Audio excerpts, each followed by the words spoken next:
Greetings and salutations, brownies. Welcome to another episode of Just Jazz Vlogs.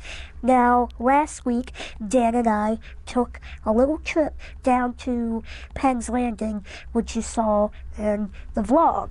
And one of the things, I always notice it, but I like to point it out to my friends who go out with me, not go out, but hang out with me, is that there are times when we're out, whomever we're with, like if we're at a restaurant or on a bus, like Dan and I were, instead of asking me where we're going, they assume that I don't know where I'm going, and they'll ask the person that I'm with, like, where is she going? Where are you guys going? And both times when we got on and off the bus to come to and from Penn's Landing, each bus driver asked Dan, where are we going?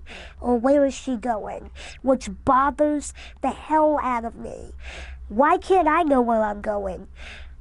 What is it? Like, is it because of the trip? Well, I know what the reason is. My entire life, people have asked the person that I'm with what I've wanted, or where we're going, or whatever, what have you.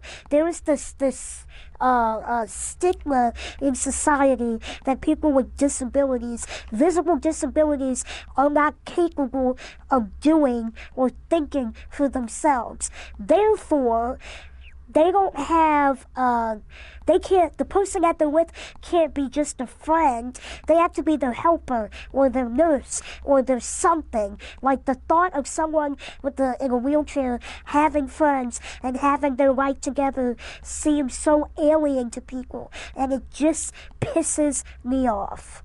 What do you think? I think honestly because people also attribute it to mental illness. That's the thing. They're not capable of telling whether or not you are mentally sick. But why should they make that assumption? I don't think they should. Do you? No, not necessarily. I mean, I think I look like I have my life put together, and then there are people who look like it and they don't. So, who knows? I mean, I remember.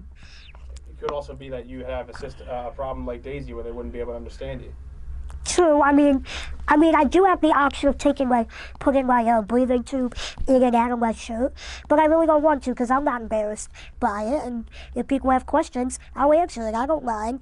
This reminds me of the time when I was at Penn State, Innovation Park. I got to go to Innovation Park. Innovation Park is basically a TV studio off campus owned by Penn State, where all the film and telecom students would take their classes starting their junior year. But on the route that you go to get there, you always have to stop at the hospital first, the town hospital, and then you loop around to the studio. And if it was a new driver who didn't know that I was a student, would always ask me, "Oh, you going to the hospital?"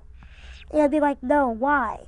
"Oh, I just thought that." I'm like, "No, I'm going to class." And they would be like, "Oh, I'm sorry, I didn't know." And one day I really had enough of people asking me that, so I told the driver. He was very nice and almost embarrassed. I'm like, "Excuse me, sir, I really don't appreciate that you assume that because I'm disabled that I'm automatically sick or going to the hospital. I am a student, and I'm taking classes over there, and I don't think you should assume what you've done to me." And he turned bright red. He was really embarrassed, really nice guy. But that makes me think, like, how many of you out there have assumed that somebody with a visible disability doesn't have the mental wherewithal to take care of themselves or know what they're doing? I won't be mad at you, but I want to know how many of you have assumed something like that. Because it really gets to the point where I get pissed off. And I know I shouldn't be like that, but I feel like you should not be ignorant either. And that's where I stand on this issue. It just really pissed me off. I just want to bring to light, if you see someone who looks physically disabled or whatever, don't assume that they don't know what they're doing. Don't assume that they don't have it together. The normal people are the ones you should be worried about. No, I'm kidding. Anyway, thank you guys so much for watching. watching. If you like this video, give it a thumbs up. Comment below, tell me your stories, your experiences, and I hope you liked it. With that being said, have a fantastic day and stay blessed. Goodbye.